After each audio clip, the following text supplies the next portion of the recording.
అందరికీ నమస్కారం.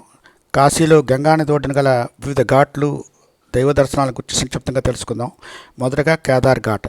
ఇక్కడ గంగా స్నానం చేయడానికి అనువుగా ఉంటుంది. తదనంతరము గౌరీ కేదార్నాథ్, అలాగే బద్రీనాథ్ దర్శనాలకు ఆలయాలు ఉన్నాయి. ఇది హరిశ్చంద్ర ఘాట్. ఇక్కడ నిరంతరము శవదహనం జరుగుతూనే ఉంటుంది.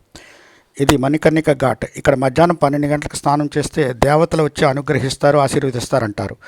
తులసి ఘాట్. ఇక్కడ గంగా స్నానం చేయడానికి అనువుగా ఉంది. ఇది దశాశ్వమేధ ఘాట్. ప్రతిదినము గంగా హారతి ఇక్కడ ఇస్తారు. అన్నపూర్ణ అమ్మవారిని దర్శించండి. తదనంతరము కాశీ విశాలాక్షి అమ్మవారిని దర్శనం చేసుకోండి.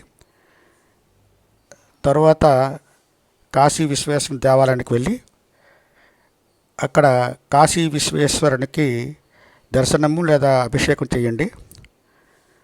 తరువాత కాలభైరవుడిని దర్శనం చేసుకోండి. కాశీ